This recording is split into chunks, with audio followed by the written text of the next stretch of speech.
చైనాలో human మెటానిమో virus విజృంభణతో మరోసారి ప్రపంచ దేశాలు భయాందోళనకు గురి అవుతున్నాయి. ఈ నేపథ్యంలో తెలంగాణ ప్రజలకు వైద్య ఆరోగ్య శాఖ సూచన చేసింది. ఫ్లూ లక్షణాలుంటే మాస్క్ పెట్టుకోవాలని సూచించింది.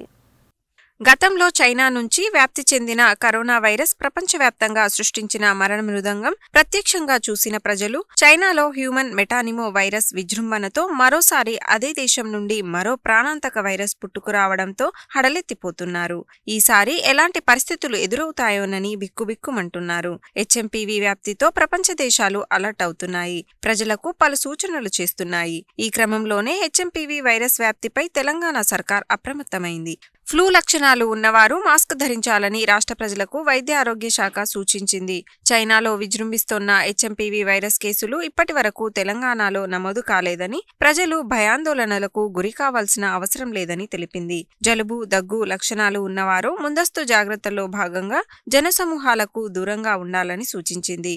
వైరస్ వ్యాప్తి నేపథ్యంలో చేయాల్సినవి, చేయకూడని పనులకు సంబంధించిన గైడ్ లైన్స్ ను రాష్ట్ర ప్రభుత్వం విడుదల చేసింది. దగ్గినప్పుడు లేదా తుమ్మినప్పుడు నోటిని, ముక్కును రుమాలు, టిష్యూ పేపర్తో కవర్ చేసుకోవాలని, జ్వరం, దగ్గు, తుమ్ములు ఉంటే బహిరంగ ప్రదేశాలకు దూరంగా ఉండాలని, సబ్బు లేదా శానిటైజర్తో చేతులను తరచుగా శుభ్రం చేసుకోవాలని సూచించారు. అలాగే ఫ్లూతో బాధపడుతున్న వ్యక్తులకు దూరం పాటించాలని, జనసాంద్రత ఎక్కువగా ఉండే ప్రదేశాలను వెళ్లరాదని, ఎక్కువగా నీళ్లు తాగడంతో పాటు పౌష్టికాహారం, తగినంత నిద్ర, విశ్రాంతి తీసుకోవాలని, ఇతరులతో కరచాలనం చేయవద్దని, ఫ్లూ బారిన పడిన వారు ఉపయోగించిన టిష్యూ పేపర్, కర్చీఫ్లను ఇతరులు వాడరాదని, కళ్ళు, ముక్కు, నోటిని తరచుగా తాకవద్దని, ఫ్లూ లక్షణాలుంటే వైద్యుని సంప్రదించకుండా సొంతంగా మెడిసిన్ వాడొద్దని తెలంగాణ ఆరోగ్య శాఖ సూచించింది.